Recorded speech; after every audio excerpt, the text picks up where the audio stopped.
पहले से ही है।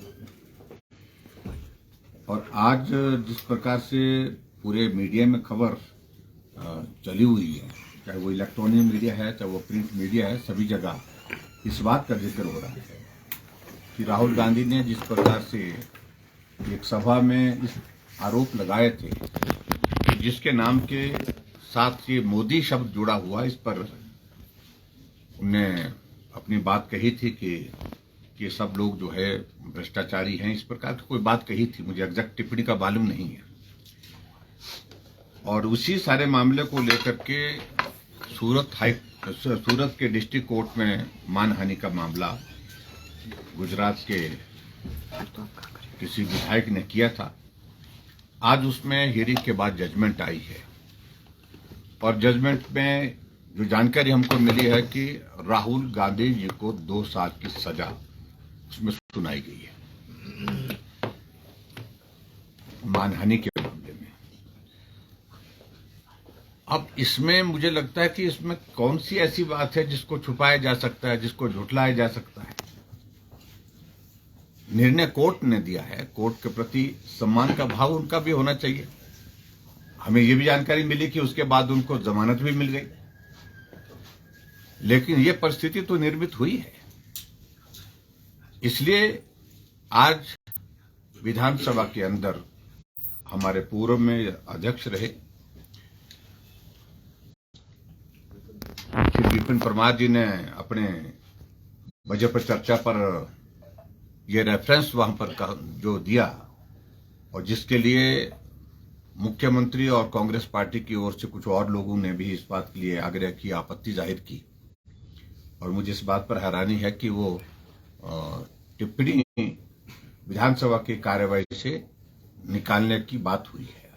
स्पीकर साहब ने, मुझे मालूम नहीं क्योंकि शोर था पूरा, हम नहीं सुन पाए, उन्होंने एक्सपंज किया है कि नहीं किया है, ये हम जानकारी हासिल करेंगे अभी। लेकिन मेरा मानना यह है कि भी कुछ भी गलत इस प्रकार से नहीं किया गया है और कोर्ट का निर्णय है। अंतिम निर्णय क्या होगा कोर्ट का, इस सारी बात को लेकर के तो कुछ कहा नहीं जा सकता। लेकिन यहां कांग्रेस के विधायक कोई ऐसा नहीं है जो मोदी जी को गाली नहीं दी है, मोदी जी के खिलाफ नहीं बोले हैं अपने बजट स्पीच में। तो लागू होती है बात तो सब पर होनी चाहिए। और खासतौर से हम यही कहना चाह रहे हैं कि यह हकीकत है कि एक नहीं कई मामलों में जमानत पर चल रहा है वो परिवार। इसमें झूठ बोलने वाली बात क्या है। और मुख्यमंत्री जी अपनी बात, अपना पक्ष रखने की कोशिश कर रहे हैं कि उन्हें बलिदान दिया, इसको हम कहां मना कर रहे हैं। लेकिन ये भी तो हकीकत है, बलिदान दिया वो भी हकीकत है, लेकिन उसके साथ साथ में भ्रष्टाचार के आरोप इस प्रकार से, और भ्रष्टाचार के आरोप के साथ साथ में दूसरी जो चीजें आज का जो ये मामला जो कोर्ट ने वहां पर सूरत में डिस्ट्रिक्ट कोर्ट ने दिया है, तो उन सारी बातों को झुठलाया नहीं जा सकता। ये सत्य है कि कोर्ट का आदेश आया है, 2 साल की सजा उसमें दी गई है और 2 साल की सजा के साथ साथ में जमानत भी दी गई है। सर, अंदर मुख्यमंत्री ने कहा सदन में कि वीरभद्र सिंह ने भी 60 यूनिट बिजली फ्री दी थी, ऐसी व्यवस्था की थी। देखिए, एक तो मुझे लगता है कि मुख्यमंत्री को अफसर ब्रीफ ठीक तरह से नहीं कर रहे हैं, या वो समझ नहीं पा रहे हैं जो अफसर ब्रीफ कर रहे हैं। हमारे हिमाचल प्रदेश में अलग अलग स्लैब बने हुए हैं, 60 यूनिट तक, 60 यूनिट के बाद फिर 125 यूनिट दूसरा स्लैब है, उसके बाद 100 दूसरे स्लैब में, उसमें अलग तरह की सब्सिडी है, वो पहले से चल रही है। लेकिन हमने जो बात कही कि 125 यूनिट पर सब्सिडी, तो हालात तो ऐसे लग रहे हैं कि रहेंगे नहीं, और उसकी वजह हम नहीं होंगे, अपने आप ही होंगे। जिस प्रकार से अव्यवस्था के एक दौर जो सारी तरफ चारों तरफ पड़ा हुआ है, उसको आप खुद अंदाजा लगा सकते हैं किस प्रकार की परिस्थिति है। और ये जो गारंटी दी है उनने, और मैं इस बात को समझ सकता हूं, मुख्यमंत्री को विवश होकर के, मजबूर होकर के कहना पड़ रहा है कि हम पूरा करेंगे। लेकिन दावे के साथ मैं कह सकता हूं कई जन्म लगेंगे, पूरी नहीं होगी। सर, एयरपोर्ट का मसला भी उठा था और मुख्यमंत्री ये कह रहे हैं कि धन आप लाएं, अड्डा हम बनाएंगे। आपने कैसे संतुलन कायम किया जा सकता ताकि विस्थापित भी ना हो और हवाई अड्डे का भी निर्माण देखिए, हो? हमने बहुत के पश्चात ऐसा ही है कि जो सोशल इम्पैक्ट असेसमेंट के बाद, उसके बाद तो एक ही काम रहता है, वो लैंड एक्विजिशन का रहता है। और लैंड एक्विजिशन हो गए तो उसके तहत एक और कर्मचारी यही हमने बात की। हमने मंडी एयरपोर्ट में इस बात को देखा है कि पहले उसकी डीपीआर, जो उसकी सारी जो डीपीआर बन रही थी, तो उसमें बहुत सारे लोग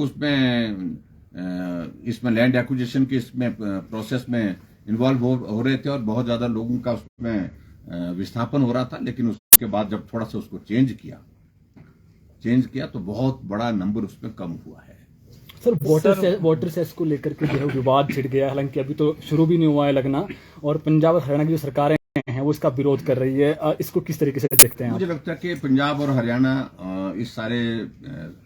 इस वाटर सेस की स्पिरिट को, जो एक्ट यहाँ पर विधानसभा में लाया गया, उसको अभी ठीक प्रकार से नहीं समझ पाएंगे।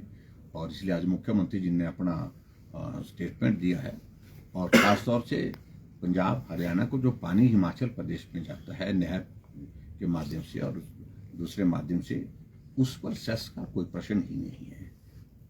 इसका समर्थन करते हैं सर, वाटर सेस से सही हमने कहा है वाटर सेस से स्टेट को इनकम होगी, इसलिए हमने विधानसभा के अंदर कहा है, हम इसका विरोध नहीं कर रहे। लेकिन व्यवहारिक कैसे होगा? उत्तराखंड में कब से है, लेकिन अभी तक वो लागू नहीं हो पाया। जम्मू कश्मीर में कब से है, लेकिन उसके बावजूद भी वो व्यवहारिक रूप से लागू नहीं हो पाया। आप क्या मैकेनिज्म इसके लिए करेंगे? ये सारे प्रश्न हैं, इन प्रश्नों का जवाब देना सरल नहीं। और दूसरा, इसका इम्पैक्ट भी है। जहां इनकम जनरेट करने के लिए एक पॉजिटिव एंगल है इसमें, दूसरा एंगल ये भी है कि हिमाचल प्रदेश में जो पावर सेक्टर में जो हमारे मिनी हाइडल प्रोजेक्ट लगने हैं, उसकी संभावना समाप्त हो जाएगी। कोई हिमाचल प्रदेश में प्रोजेक्ट लगाने के लिए आएगा ही नहीं। सर, ओपीएस की बात कर रहे हैं, सरकार कह रही है कि अप्रैल से जो है वो ओपीएस का जो कंट्रीब्यूशन है वो बंद हो जाएगा, लेकिन 8 दिन रह गए हैं ना, अभी एसओपी आई है। और हम बहुत बोल लिए इस पर, अब उनका हम सुनना चाहते हैं। हमने कहा है कि अब इसको घुमा फिरा करके ओपीएस देने की बातें जो हो रही हैं, ये एक और झूठ है जो बहुत जल्दी एक्सपोज होगा।